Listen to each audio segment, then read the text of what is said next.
Basically, ever since TC announced the PowerCore, what initially interested me in the PowerCore platform was the fact that there would be a virtual finalizer available for the PowerCore platform.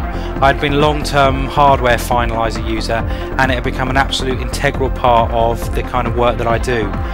So obviously the first multi-band dynamics which was released on the PowerCore platform was the Master X3, which was directly taken from the finalizer, and I continue to use that to this present day. But more excitingly than that, a few months ago TC released the MD3 dynamics package for the PowerCore platform. It's available for all derivatives of the PowerCore platform, right down to the PowerCore Compact, which is great because everyone has access to it. And basically what it is the algorithms taken from the System 6000, which is TC's high-end processor used in many mastering houses. It's the algorithms directly ported for that for use within the PowerCore platform. The MD3 package consists of two plugins, the MD3 Multiband Dynamics and the Brickwall Limiter. Now what's exciting to me, as never before has this kind of quality of dynamics package been available on a platform such as PowerCore. It really brings these high-end tools right down to the Project Studio level.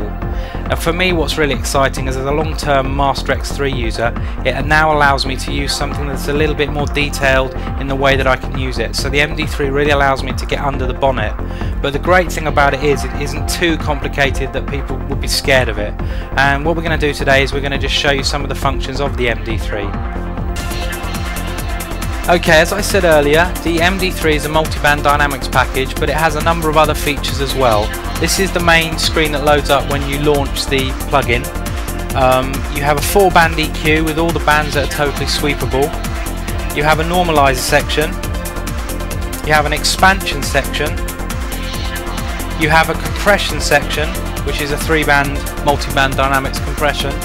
And you have the output stage, which allows you to put a full range limiter on within the MD3 plugin itself.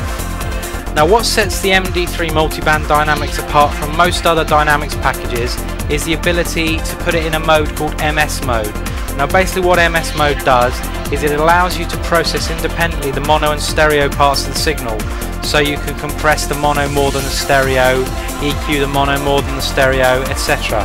Now what I'm going to do for you now is a very simple example of that. Basically in the top right hand corner here I put the input mode into MS unlinked mode, and then I put the output mode into MS decode. Now what we do is at the bottom of the screen here I've already set up on groups, which we'll talk about later, the gain for the mono part of the signal and the gain for the stereo part of the signal. So if I take out the mono signal now, you should be able to hear all the stereo information of the track still intact. So this is basically the mono signal coming out now. And as you can hear, you can still hear all the reverbs and the pads which are sitting in the stereo part of the field. Now, by the same way, if we put the mono signal back in, we can take out the stereo part of the signal. And obviously you get a much more punchy sound right down the middle. Now what this is great for is for bringing certain instruments out at the mastering stage, which you obviously wouldn't be able to do unless you went back to mixing. Now another great feature of the MD3 is the ability to create shortcuts at the bottom of the screen with the link function, which a lot of people get a bit confused about. It's incredibly simple to use and it really helps with the workflow. So all you do is you turn the link button on, choose one of the shortcut buttons there at the bottom of the screen, as you can see here, and then choose a parameter you want to assign to it by clicking on it. So in this case we'll choose the low threshold. You then move on to the next shortcut button, choose another parameter, say the mid threshold, the next button, and we'll choose the high threshold. Now if we turn the link button off, we've now got those parameters all available at the bottom of the screen. It doesn't matter which screen we move to, whether it be the main, the EQ, the normalizer, the expander or the output, we still have control of those three functions at the bottom, and at any time we can change them. Okay, what I'd like to show you now is a very simple demonstration of how effective the MD3 is in creating punch and volume in your mix. As I've already explained, it's absolutely invaluable to the type of production work I do. So what we're going to do is basically turn it on and off, and you'll kind of hear how the mix falls apart when we turn it off, and then when it gets turned back on, all the life and energy and volume comes back into the track. So this is it with it on.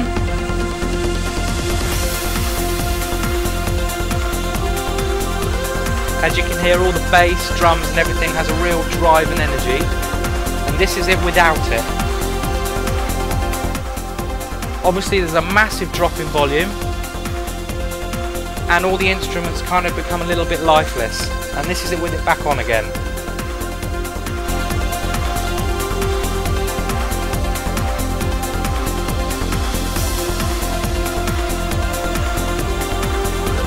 Now the second part of the MD3 package is the Brickwall limiter. Now this is the flagship limiting process from the System 6000.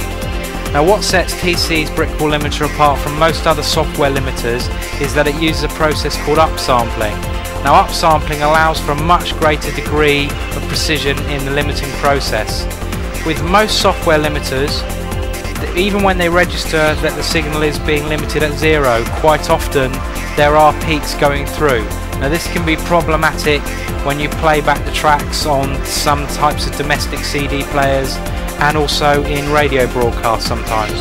Now the Brickwall limiter totally eliminates those overs and truly gives you a signal which is limited at 0.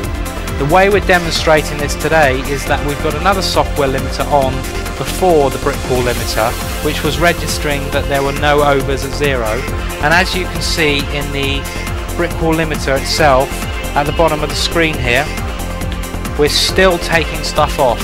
Now the other software limiter was registering that was totally clear, but as you can see, the Brickwall limiter is still taking stuff off.